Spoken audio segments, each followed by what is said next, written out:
Hi, welcome to Vangelet's YouTube channel. Today we'll be covering moving with APT or anterior pelvic tilt. If you've tried stretching your hip flexors or your low back to get out of anterior pelvic tilt and that didn't work, and if you've tried strengthening your hamstrings, obliques, and glutes to get out of anterior pelvic tilt and that didn't work, and if you've tried changing your posture, like when you're sitting down or when you're standing, and that didn't work as well to get you out of anterior pelvic tilt, the next step for you is going to be using the dowel stick to make sure that you start in neutral, which is what the last video was about. But in this video, we're going to be going over staying in neutral now and kind of the guidelines that are going to help you stay in neutral while you're doing the exercise. So using myself as an example, I had to basically reduce my load on my deadlift about 250 pounds at least, I would say, in order to stay neutral throughout the whole range of motion for my deadlift. So we have Ariel back, still getting that summer fun going on. Ariel here is going to demonstrate the deadlift. So Ariel, let's face towards this wall there, and first we're going to make sure of with Ariel is that he can be, actually I'm going to have you go a little bit forward, Ariel, here. Here we go.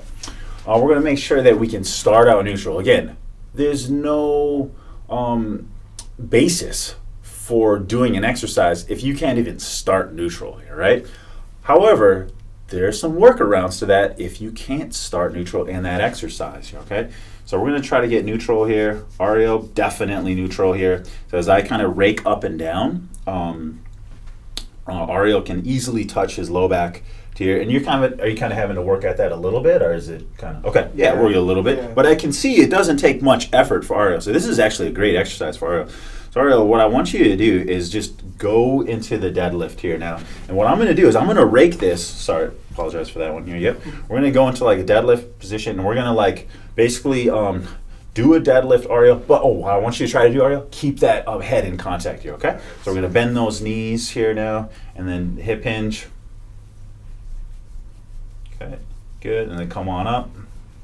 Now let's do a couple more reps here, because as I go up and down, I want to make sure that this low back is in contact. So it's going a little bit away from my, there we go here, yep.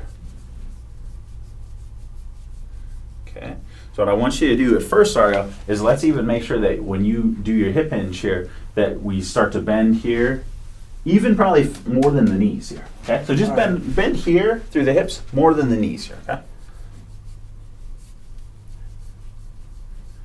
Good. Now I want you to bend over faster though, okay? So when we stand up, we're going to bend over faster, and I'm going to continue raking. So this would be like, Ariel's kind of doing more of, he was doing more of a squat. This is the deadlift pattern we're looking for. Good. Keep that constant, keep that constant, keep that constant. Good, good, good, good, good, good.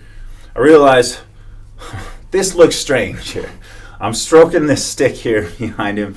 It's weird, but I'm telling you, this is the best way to give them feedback on whether the low back is touching the fingers and they're staying neutral, and it's feedback for me too.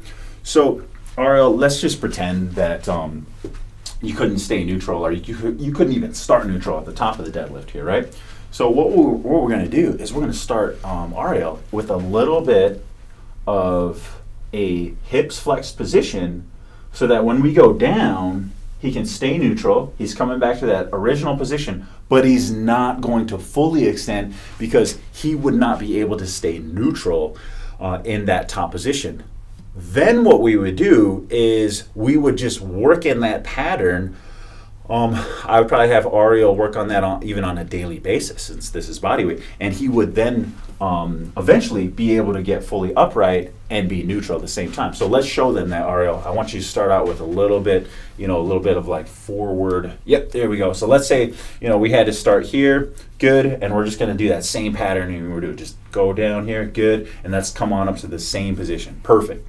Not even that high, probably. Yep, right there. So this is an alternative if a person's start position cannot be neutral.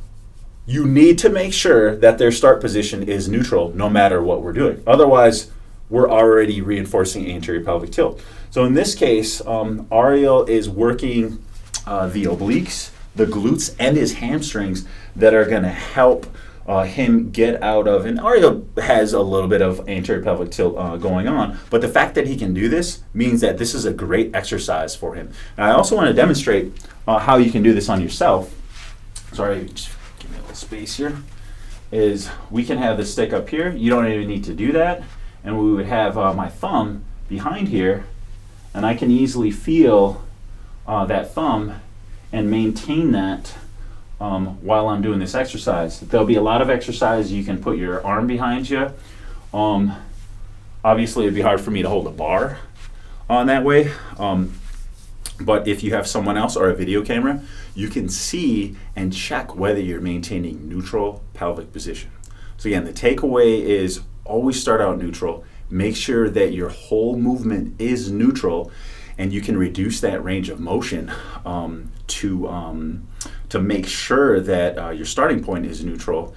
And it's also very important to reduce the intensity and or the range of motion to maintain that neutrality. So if you have any questions or comments, please post them below. Thank you.